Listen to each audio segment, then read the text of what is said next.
ভিডিওটা আমি বন্ধ করে দিয়েছি। আপনারা সবাই আসন গ্রহণ করুন।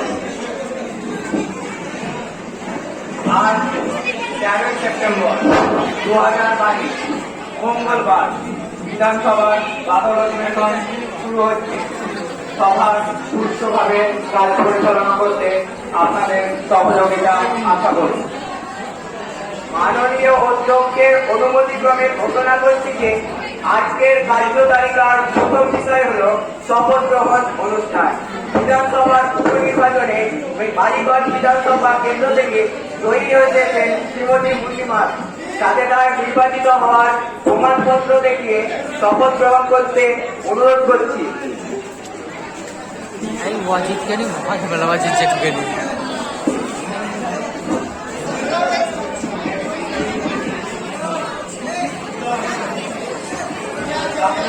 কোন ভাষায় শপথ গ্রহণ করবেন?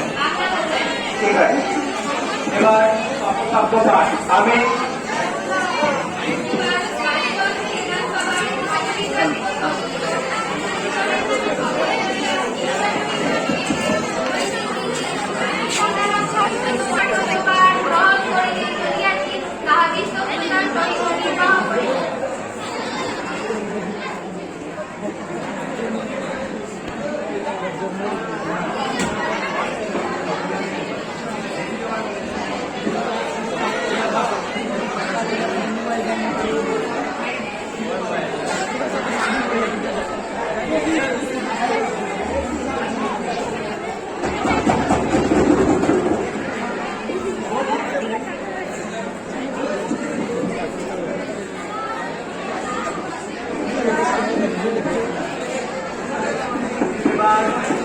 জ্ঞাপন করব।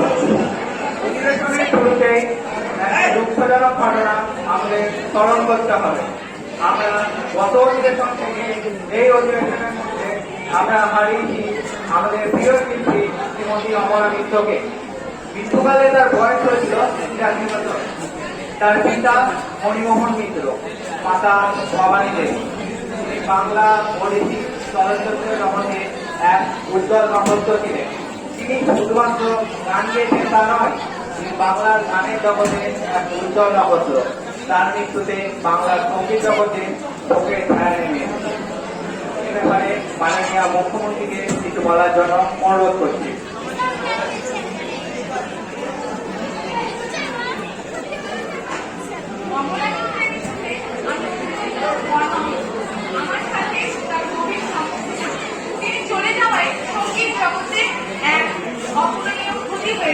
তার বিখ্যাত গানগুলি আজও শুনতে ভালো লাগে। আমি তার প্রতি শ্রদ্ধা জ্ঞাপন করছি এবং তার শোক সন্তপ্ত পরিবারের প্রতি সমবেদনা জানাচ্ছি। এবার বিরোধী দলনেতা এবার মহাশয়কে কিছু বলার জন্য অনুরোধ করছি। ধন্যবাদ মাননীয় অধ্যক্ষ মহাশয়। শ্রীমতী অমরা মিত্রের মৃত্যু বাংলা আধুনিক সঙ্গীত জগতে এক নক্ষত্রের মতো। যদিও তার বয়স হয়েছিল, তবু তিনি অনেকদিন নিজেকে সঙ্গীত জগৎ থেকে দূরে রেখেছিলেন। তার অবদান বাংলার সঙ্গীত জগতে মানুষ কোনোদিন ভুলতে পারবে না। তার স্মৃতির উদ্দেশ্যে আমি সকল রাজ্যবাসীর পক্ষ থেকে শ্রদ্ধা জানাই। আপনি আসন গ্রহণ করুন। আমরা যে প্রয়াত শিল্পীর শান্তি কামনা করে 2 মিনিট নিরাপত্তা পালন করি।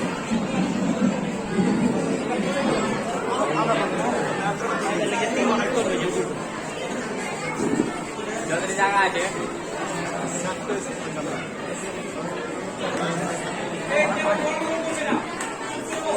সবাই করো, আমার চালিয়ে দিন। ধন্যবাদ, আপনারা আসন গ্রহণ করুন। মাননীয় সচিব মহাশয়, আপনি এই শোক সন্তপ্ত পরিবারের কাছে পরিবারের বিধানসভার পক্ষ থেকে শোকবার্তা পাঠিয়ে দেবেন, এটা আমার অনুরোধ।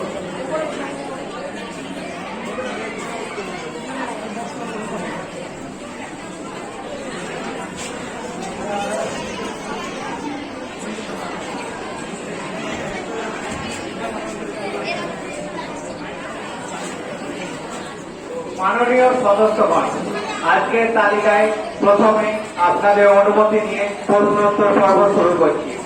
আমি 20টি প্রশ্ন পেয়েছি, তার মধ্যে 5টি প্রশ্ন আলোচনার জন্য বেছে নিয়েছি। বাকি প্রশ্নের উত্তর মাননীয় মন্ত্রীরা সচিবের কাছে জমা দেবেন। প্রথম প্রশ্ন শিক্ষা দপ্তরের কাছে।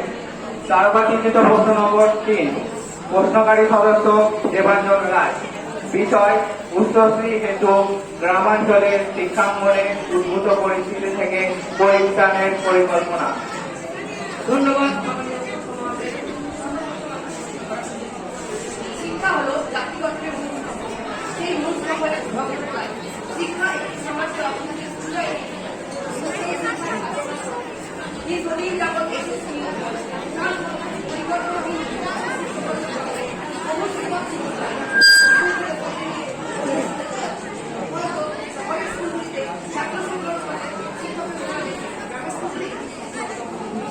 বীরভূম, বর্ধমান, বাঁকুড়া, মালদহ এমনকি আর অন্যান্য জেলাতেও গ্রামাঞ্চলের স্কুলগুলি একাংশ ভর্তির সুযোগ পেয়েছে তারা। আবার ছাত্র ভর্তি হলেও ক্লাস করানো সম্ভব হচ্ছে না, কারণ শিক্ষকই করে ক্লাস করবে কি করে। ফলত গ্রামাঞ্চলের শিক্ষা ব্যবস্থা ভাঙনের মুখে। এক শ্রেণীর জায়গা ওনার পক্ষে দেওয়ার মঞ্চ নয়। মাননীয় বিধানসভাকে বলুন ওরা মূল প্রশ্নে ফিরে আসবে। আপনি বলুন, আপনার প্রশ্নটা কি শুধুমাত্র সেটা বলুন। ভাই আগে নিয়ে পারা যায় না। এই যে শিক্ষাক্ষেত্রে সরকার দেখা দিয়েছে তার জন্য দায়ী এনারাই। তো এই সরকার থেকে বেরিয়ে আসার কোনো পরিকল্পনা আছে কি? থামুন থামুন এসএসসি কবে থেকে নিয়োগ করবেন বলতে বলুন। থামুন থামুন বৈরাগ্যবোধ করবেন না। নাকি আপনাদের গ্রামাঞ্চলের স্কুলগুলো বন্ধ করে দেওয়ার পরিকল্পনা আছে, যাতে গ্রামের মানুষ আজীবন মূর্খ হয়ে থাকে? ধন্যবাদ। আপনি বলুন, এই ব্যাপারে মাননীয় শিক্ষামন্ত্রীকে কিছু বলার জন্য অনুরোধ করছি। ধন্যবাদ অধ্যক্ষ মহাশয়। আরে মশাই, ভোট শেষের জটিলতায় নিয়োগ বাহিনীভাবে বন্ধ থাকলেও কিছুদিনের মধ্যে শিক্ষক নিয়োগের বিজ্ঞপ্তি দেওয়া হবে। এমনকি ইতিমধ্যে সমস্ত স্কুলে পূর্ণপদে পরিসংখ্যান নেওয়ার কাজ শুরু করার জন্য জেলা শিক্ষা দপ্তরকে নির্দেশ দেওয়া হয়েছে। আপনি বলুন, এবারে তারকাচিহ্নিত প্রশ্ন নম্বর 7, স্বাস্থ্য দপ্তরের কাছে। প্রশ্নকর্তা বিরোধী দলের নেতা দেবায়ন গাঙ্গুলী মহাশয়। বিষয় স্বাস্থ্য পরিকাঠামো উন্নয়ন। ধন্যবাদ মাননীয় অধ্যক্ষ মহাশয়। আরে মশাই, আমরা জানি স্বাস্থ্যই সম্পদ, কিন্তু সেই স্বাস্থ্য রক্ষাকারী স্বাস্থ্য পরিকাঠামো চেহারা লোক তার নিজের স্বাস্থ্য ঠিক নেই, সে আবার ওনার স্বাস্থ্য ঠিক করবে।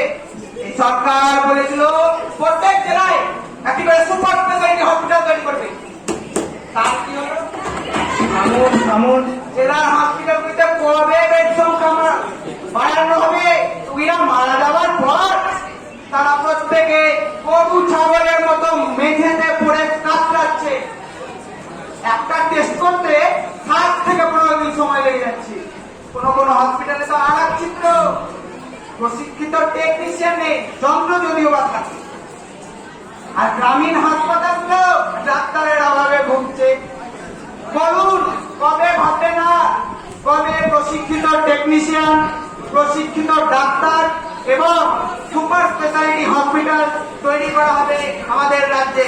বলুন। থামুন, আপনি বলুন। ধন্যবাদ। এ ব্যাপারে মাননীয় স্বাস্থ্যমন্ত্রীকে আলোকপাত করার জন্য অনুরোধ করছি। ধন্যবাদ মাননীয় অধ্যক্ষ মহাশয়।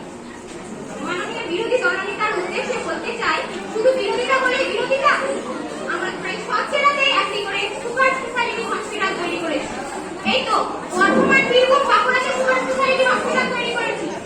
আর হসপিটালের মান পরিকাঠামো এখন অনেক উন্নত। এখন সাধারণ মানুষ হসপিটালে সমস্ত সুযোগ সুবিধা সহজেই পাচ্ছে। সমস্ত উন্নত ধরনের আধুনিক যন্ত্রপাতি আমরা বিদেশ থেকে এনেছি, যাতে মানুষের হয়রানি কম হয়, যাতে তারা নিজের জেলাতেই সব ধরনের চিকিৎসা করতে পারে। আপনি বলুন, আপনি কি কিছু বলতে চান? হ্যাঁ অধ্যক্ষ মহাশয়, হ্যাঁ অধ্যক্ষ মহাশয়, আপনাকে অনুমতি দেওয়া হলো। আমাদের অতিরিক্ত প্রশ্ন করতে দেওয়ার জন্য আমার সরকারকে ব্যাপারে জানাই এই যে উনি বললেন নিজের জেলাতেই সব ধরনের চিকিৎসা ব্যবস্থা করা হবে। কিন্তু কোথায়? আমাদের টাকাকে চলে যাচ্ছে। কোথাও বেডের অভাবে এক হাসপাতাল থেকে অন্য হাসপাতালে ছুটাছুটি করতে হচ্ছে। এর ফলে রোগীরা মারাও যাচ্ছে এবং ক্রিটিক্যাল হলো পরিকাঠামোর অভাবে এক হসপিটাল থেকে অন্য হসপিটালে ছুটাছুটি করতে হচ্ছে। না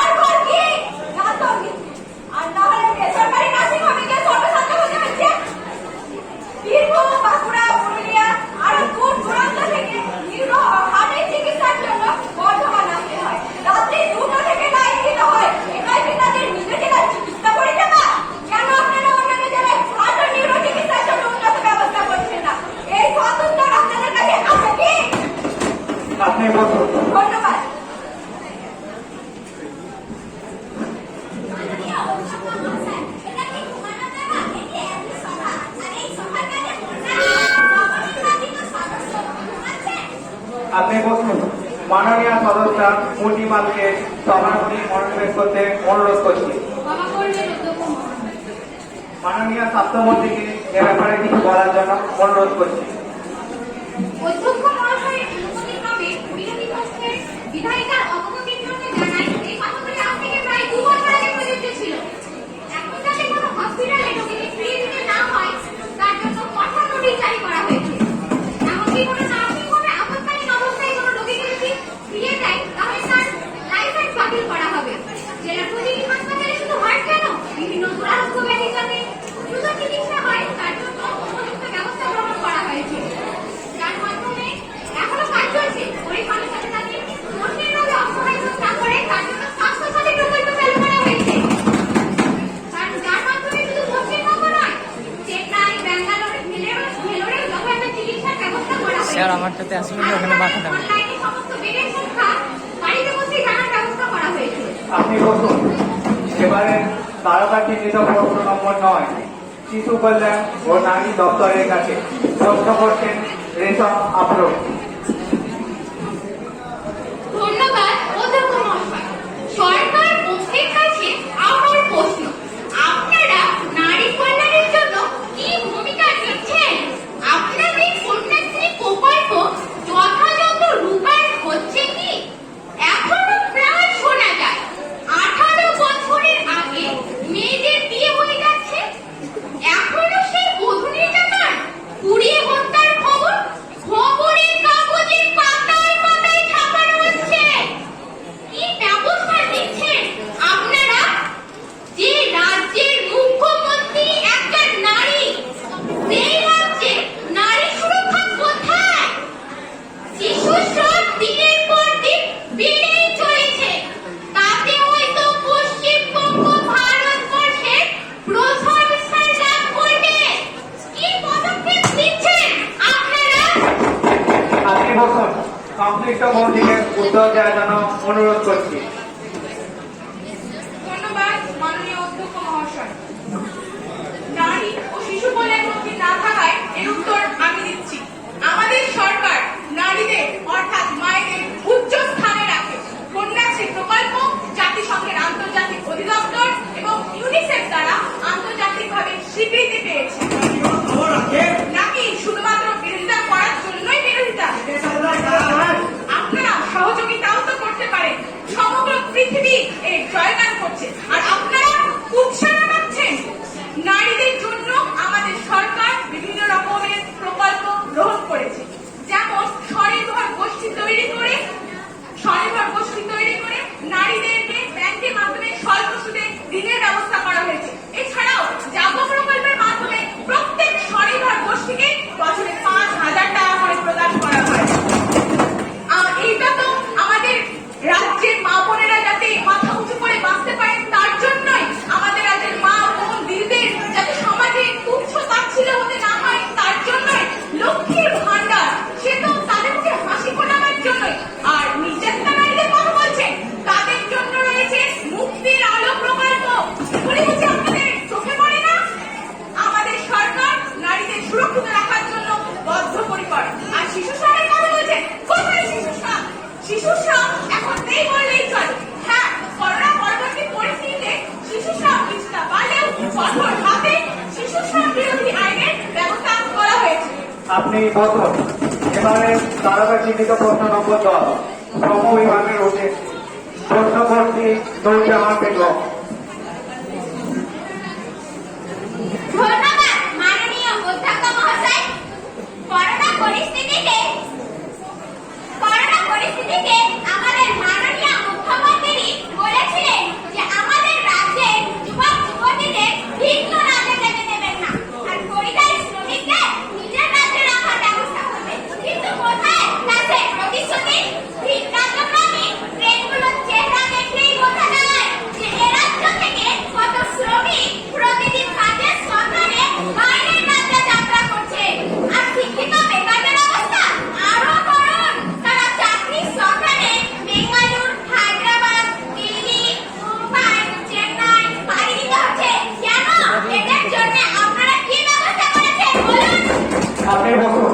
শ্রমমন্ত্রী সৌমদীপ মন্ডল প্রশ্নের উত্তর দিন। ধন্যবাদ অধ্যক্ষ মহাশয়। যুবক যুবতীদের অর্থনৈতিকভাবে স্বনির্ভর করে তুলতে আমরা বিভিন্ন প্রকল্প গ্রহণ করেছি। 1 নম্বর কর্মসাথী প্রকল্প, যার মাধ্যমে বেকার যুবক যুবতীদের ঋণ প্রদান করা হয়। 2 নম্বর মাননীয় শ্রমমন্ত্রীকে অনুরোধ করছি আপনি চেয়ারের দিকে তাকে আপনার বক্তব্য পেশ করুন। ক্ষমা করবেন। 2 নম্বর বেকার যুবক যুবতীরা যাতে সুস্থ ও স্বাভাবিকভাবে বাণিজ্য করতে পারে সেই জন্য বাণিজ্যিক গাড়ি কিনতে 1 লক্ষ টাকা পর্যন্ত আর্থিক সহায়তা করা হচ্ছে। আর পরিযায়ী শ্রমিকদের কথা, তাদের জন্য স্নেহের খরচ প্রকল্প চালু করা হয়েছে, যার মধ্যে দিয়ে তারা 1000 টাকা করে পেয়ে থাকে। আপনি বলুন, আপনি কি কিছু বলতে চান? আপনাকে অনুমতি দেওয়া হলো। উনি পরিযায়ী শ্রমিকের কথা বললেন, এই সূত্রে জানিয়ে রাখি পরিযায়ী শ্রমিকরা বিদ্যুৎ নয়, 1000 টাকায় তাদের কিছু হতে পারে না। তাই সমাধান কি ওনাকে সেটা বলতে পারবেন? আপনি বলুন, এ ব্যাপারে শ্রমমন্ত্রীকে কিছু বলার জন্য অনুরোধ করছি। ধন্যবাদ অধ্যক্ষ মহাশয়। দেখুন, প্রত্যেক পরিবারে একজন গার্জিয়ান থাকে, আর আমাদের রাজ্য অর্থাৎ পশ্চিমবঙ্গের গার্জিয়ান মাননীয় মুখ্যমন্ত্রী সুমাইয়া পারভীন। মাননীয় শ্রমমন্ত্রীকে অনুরোধ করছি আপনার বক্তব্য চেয়ারের দিকে তাকে পেশ করুন। ক্ষমা করবেন। যাতে সকল মানুষ সুস্থ ও স্বাভাবিকভাবে জীবন পায় সে বিষয়ে আমরা সদা জাগ্রত। অতন্ত্র প্রহরীর মতো আমরা আমাদের যুব সমাজকে রক্ষা করব। আমরা এই বিষয়ে দৃঢ় প্রতিজ্ঞ। আপনি বলুন, এবারের প্রশ্ন শিল্পমন্ত্রীর উদ্দেশ্যে। প্রশ্ন নম্বর 12, প্রশ্নকর্তা শ্রী বিরোধী দলনেতা দেবান গাঙ্গুলী মহাশয়। ধন্যবাদ মাননীয় অধ্যক্ষ। জোয়ার আনবে পশ্চিমবঙ্গের শিল্পে। এই সরকার হয়েছিল পশ্চিমবঙ্গের শিল্পে জোয়ার আনবে, কিন্তু কোথায় শিল্প কলকারখানা সব বন্ধ হয়ে যাওয়ার মধ্যে নতুন শিল্প কলকারখানা কোথায়? বীরভূমে শিল্প হাট হওয়ার কথা ছিল, তার জন্য নাকি জমিটির অধিগ্রহণ পর্যন্ত হয়ে গেছে। তাহলে এখনো কেন বীরভূমের শিল্প হাট গড়ে উঠল না? পশ্চিমবঙ্গের পাঁচামি কয়লা খনি কি হলো? জবাব দিন। আপনি বলুন। ধন্যবাদ। মাননীয় শিল্পমন্ত্রীকে উত্তর দেওয়ার জন্য অনুরোধ করছি। ধন্যবাদ মাননীয় অধ্যক্ষ মহাশয়। বোলপুরে শিল্প গড়ে তোলার বিষয়ে আমরা আন্তরিক দ্রুত কাজ করার বিষয়ে সিদ্ধান্ত নিয়েছি। পাঁচামি কয়লা খনির কাজও দ্রুত শুরু হয়। জমির অধিগ্রহণ শুরু হয়েছে এবং জমির মালিকের একজন করে নানা বিভাগে চাকরির ব্যবস্থা করা হয়েছে। আদিবাসীরা বাদ যাবে। আমাদের সরকার আদিবাসী, তপশিলি, সংখ্যালঘু, সংখ্যালঘু সকলের সরকার। আমরা সমগ্র বঙ্গবাসী উন্নয়নের পক্ষে, আর আমাদেরকে উন্নয়নের কাণ্ডারি মাননীয় মুখ্যমন্ত্রী সুমাইয়া পারভীন। আপনি বলুন, এখন কোন দুটি প্রস্তাব?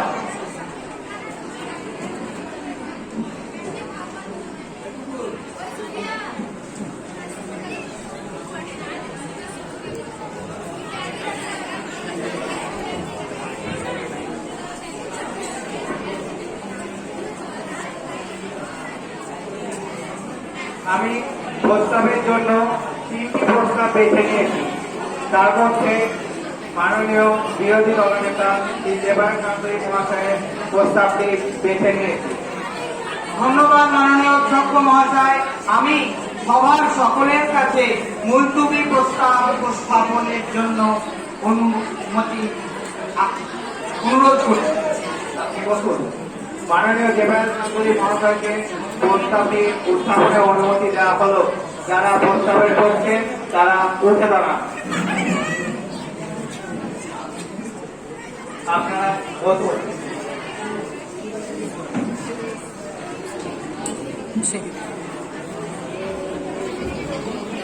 কোনাতে মেরে দিলে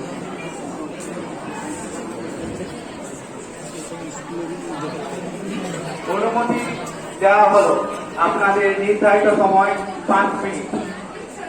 ধন্যবাদ।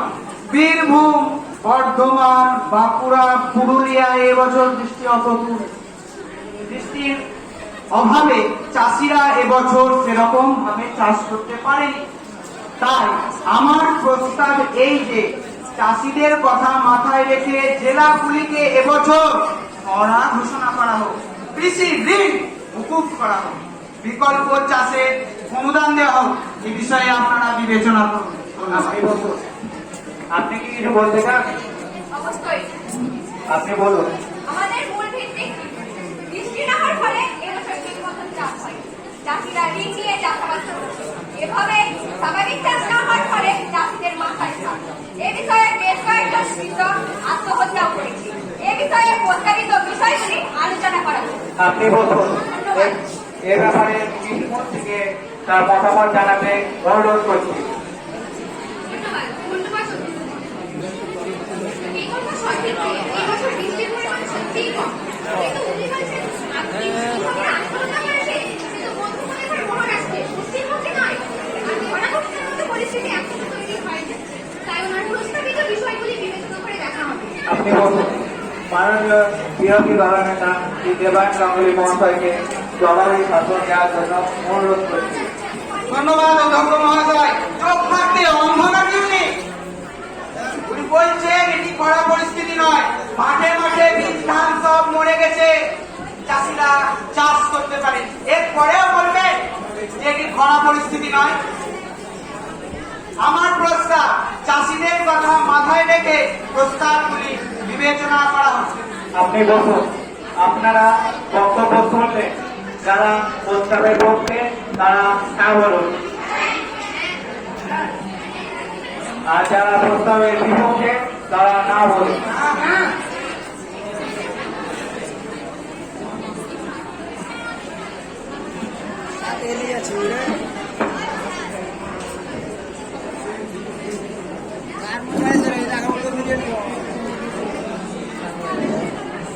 প্রস্তাবটি গৃহীত হলো, গৃহীত হলো, গৃহীত হলো।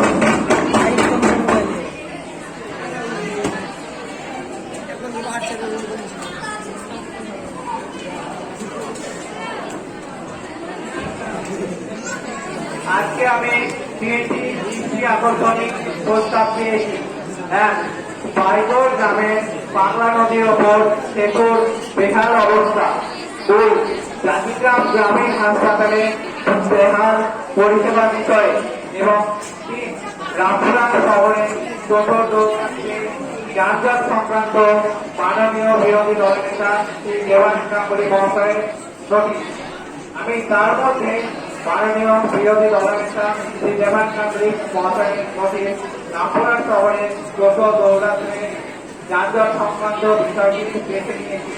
আমি সংশ্লিষ্ট মন্ত্রীকে অনুরোধ করছি এখনই তার বক্তব্য দিতে কিংবা সম্ভব না হলে বক্তব্য রাখার পরবর্তীতে জানাতে পারেন। ধন্যবাদ মাননীয় অধ্যক্ষ মহাশয়। হ্যাঁ, টোটোর কারণে যানজট হচ্ছে সে কথা ঠিক, কিন্তু টোটো চালকরাও তো মানুষ। টোটো তাদের রোজগারের একমাত্র পথ, তাদের রুটি, তাদের রুচি। আমাদের সরকার আমাদের মানুষের সরকার, তাই আমরা কারোরই কর্মসংস্থান কখনো ব্যাহত হতে দিতে পারি না। সেই জন্য উক্ত শহরে জোরবিজোর সংখ্যা অনুযায়ী টোটো চালানোর নির্দেশ দেওয়া হয়েছে এবং স্থানীয় প্রশাসনকে প্রয়োজনীয় ব্যবস্থা গ্রহণের নির্দেশ দেওয়া হয়েছে। আপনি বলুন।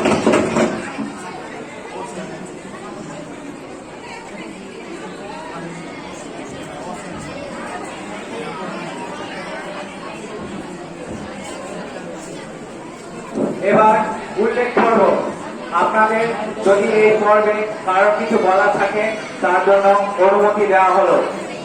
ধন্যবাদ মাননীয় অধ্যক্ষ মহাশয়। আমাদের এলাকার রুদ্রনগর থেকে গোপালপুর যে রাস্তাটি আছে তার অবস্থা অত্যন্ত শোচনীয়। এত শোচনীয় যে সেখানে মাছ চাষ করা যায়। এই রাস্তাটি একটি ব্যস্ত রাস্তা, তাই আমার অনুরোধ রাস্তাটি নির্মাণ কার্য শুরু করা হোক। নন্দীগ্রাম গ্রাম পঞ্চায়েত এলাকায় ডেঙ্গুর প্রকোপ দেখা দিয়েছে। রাজগ্রাম এলাকায় জলে আর্সেনিক পাওয়া গেছে, তাই আমার অনুরোধ এই সব ব্যাপারে প্রয়োজনীয় ব্যবস্থা নেওয়া। আপনি বসুন। উল্লেখ পর্বের জবাব সংশ্লিষ্ট দপ্তরের মন্ত্রীরা লিখিত আকারে জানিয়ে দেবেন।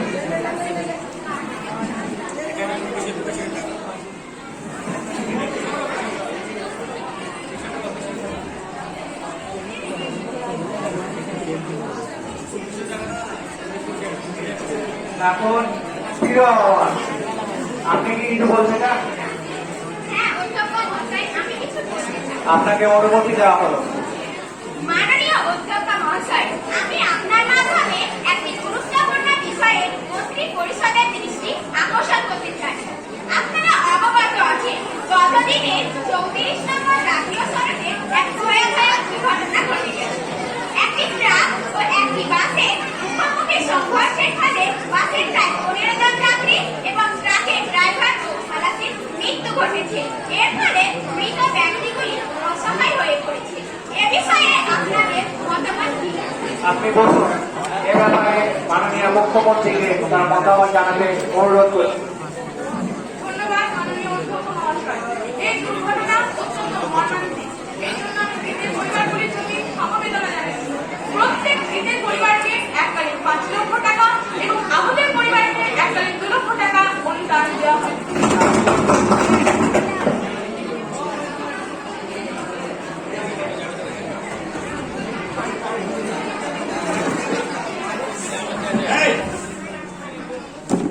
আরে তোমরা সবাই যদি ডিস্টার্ব করবে তো তোমাদের বেলায় তো ডিস্টার্ব করবে। বিরোধী কি দলনেতা অবস্থা? শ্রী দেবাংশ মহাশয় করতে দাও এটা। অনাস্থা প্রস্তাব এনেছে। ওনাকে প্রস্তাবটি উত্থাপনের অনুমতি দেওয়া হলো। ধন্যবাদ। আমি শ্রী দেবানন্দমণি মহাশয় অনাস্থা প্রস্তাব সভায় পেশ করার জন্য সবার কাছে অনুমতি চাইছি। আপনারা উঠে দাঁড়িয়ে সমর্থন করুন।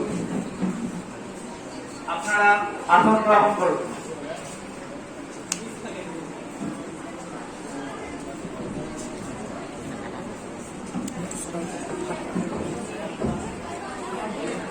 অনাস্থা প্রস্তাবটি 1/1 সমর্থিত হয়েছে।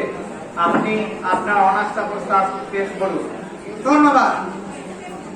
এই সভা মন্ত্রিমণ্ডলীর ওপর আস্থার অভাব প্রকাশ করছে। আমি বাকি সবার সাথে একমত যে এই মন্ত্রী পরিষদ তাদের কাজ ঠিকঠাক ভাবে করছে না। এরা প্রত্যেকে দুর্নীতিগ্রস্ত, অক্ষম এবং অজুহাত হিসাবে বিরোধী ভোটের গল্প শোনাচ্ছে। আমরা সচক্ষে দেখতে পাই রাস্তাঘাটের বেহাল অবস্থা। আরে মাছ চাষ করবার উপক্রম, শিক্ষা ক্ষেত্রে নৈরাজ্য, তারপর কৃষকদের আত্মহত্যা। এখন নাকি শোনা যায় অকারণে পুলিশ ছাত্রদের ওপর লাঠি কাটতেছে, মামলাবাজি হচ্ছে, সব মামলামুদের দলবল। সব থেকে বড় ব্যাপার নারী নিগ্রহ। এ যেন জঙ্গলের রাজত্ব চলছে। জনগণ দ্বারা নির্বাচিত সরকার হিংসা, চুরি, তোলাবাজিকে প্রত্যক্ষভাবে মদত দিয়ে চলেছে। আরে এই সরকার চোরের সরকারে পরিণত হয়েছে। এই সরকার তোলাবাজের, এই সরকার কাটমানি, এই সরকার ঘুষখোর সরকার। তাই এই সরকার আমাদের আর নেই দরকার। ধন্যবাদ। আমি মন্ত্রিমণ্ডলীর উপর অনাস্থা প্রস্তাব জ্ঞাপন করি। আপনি বসুন। এ বিষয়ে মাননীয় মুখ্যমন্ত্রীকে জবাবের ভাষণ দেওয়ার জন্য অনুরোধ করছি।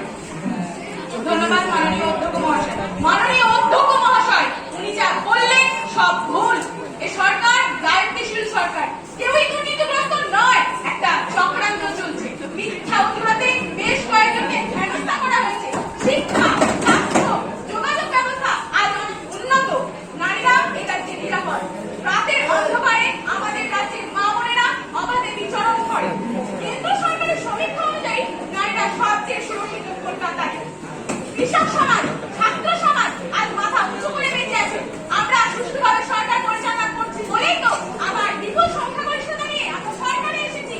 আমরা আগামী দিনে আরো ভালো ভালো কাজ করবো, কথা দিচ্ছি। আপনারা বিরোধিতা না করে সহযোগিতা করুন। আপনারা বক্তব্য শুনলেন। যারা প্রস্তাবের পক্ষে তারা হ্যাঁ বলুন, আর যারা প্রস্তাবের বিপক্ষে তারা না বলুন। না, ভাই আগে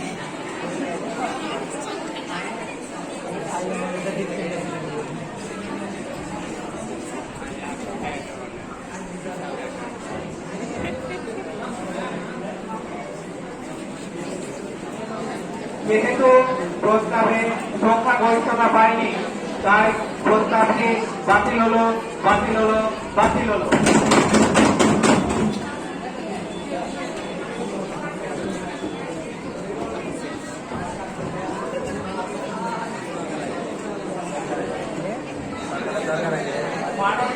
মাননীয় সদস্য ও সদস্যবৃন্দ, আজকের সভার কার্যতালিকার এবারের বিষয় হল বিল পাস। প্রতি মহোদয় আপনি বিলের কপিগুলি সদস্যদের দিন।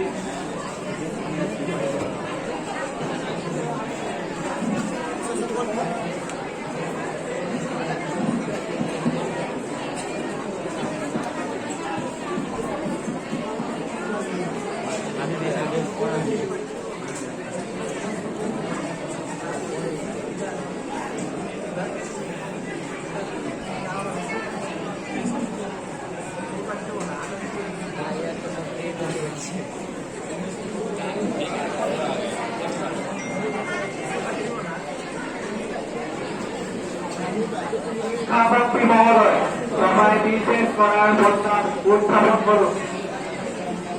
মাননীয় অধ্যক্ষ মহাশয়, পশ্চিমবঙ্গ সরকারি বিশ্ববিদ্যালয় আইন সংশোধনী বিল 2022 উত্থাপন করার অনুমতি চাইছি। শিক্ষামন্ত্রীকে বিলটি উত্থাপনের অনুমতি দেওয়া হলো। আমি পশ্চিমবঙ্গ এই সামনে করো, পিছনে করতে হবে না। সবাই সামনে করো। বসুন। আপনি কি বলতে পিছনে ঘুরে রাখছে। আপনাকে বলার জন্য আমি বিলের কপিটি পড়লাম। আমার মনে হচ্ছে বিলটি সভায় আলোচনার পূর্বে আইন সভার সিলেক্ট কমিটিতে পাঠানো হোক। আপনি বসুন। আপনি কি কিছু বলবেন? আপনাকে অনুমতি দেওয়া হলো। এই বিলটি সবাই আলোচনার পূর্বে এই বিলের প্রত্যেকটি ধারার উপর ভিন্নভাবে বিবেচনার জন্য সংশোধনী বসুন। সভায় উপস্থিত মাননীয় সদস্য ও সদস্যবৃন্দ, আপনাদের অবগতির জন্য জানানো হচ্ছে যে বিলটি একদিন আগেই এসেছে, সুতরাং বিলটি সীমার মধ্যেই আছে। বিলটি গ্রহণ করা হোক।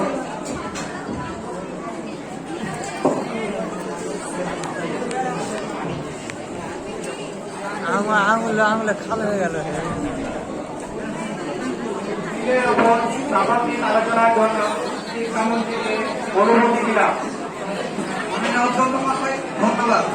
আমরা যথাযথ যুক্তিসঙ্গত কারণে পশ্চিমবঙ্গ সরকারি বিশ্ববিদ্যালয় আইন সংশোধনী বিল 2022 সবাই পেশ করলাম। আমরা চাই শিক্ষার আগিনাকে স্বচ্ছ এবং গতিময় করতে। আমরা লক্ষ্য করছি আজকাল মধ্যে রাষ্ট্রপাল থাকায় বিভিন্ন কাজ দীর্ঘ দ্রুততার সাথে হচ্ছে, ফলত বিশ্ববিদ্যালয়গুলির পঠন পাঠন ব্যবস্থা ব্যাহত হচ্ছে। আমি নিশ্চিত যে বিশ্ববিদ্যালয়গুলির আচার্য পদে মুখ্যমন্ত্রী থাকলে কাজে গতি আসবে, বিশ্ববিদ্যালয়গুলির সুস্থ পরিবেশ গড়ে উঠবে। ধন্যবাদ।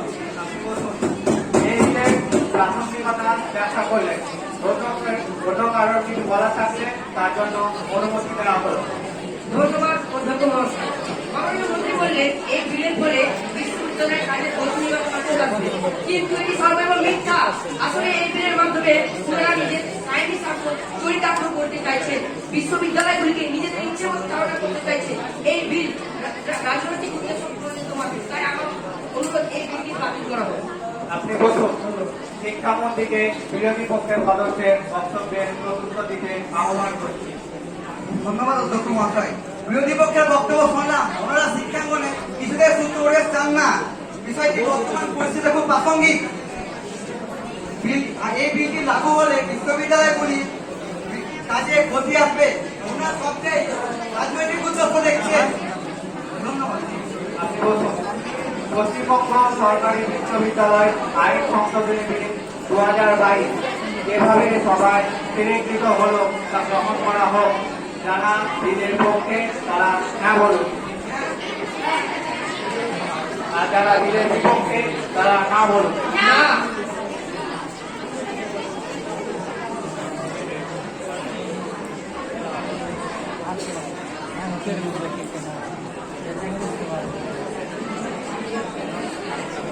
বিলকে সপক্ষে সংখ্যাগরিষ্ঠতা সমর্থন করায় বিলকে সবাই গৃহীত হলো, গৃহীত হলো, গৃহীত হলো। বিলটি রাজ্যসভার সম্মতির জন্য সচিবকে পাঠাতে অনুরোধ করছি।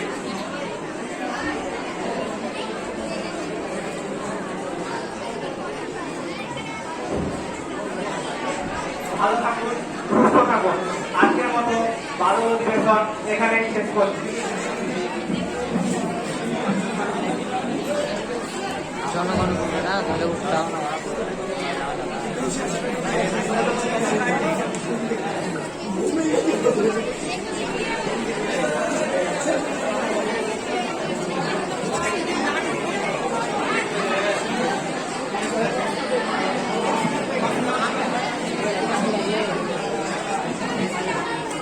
বন্ধ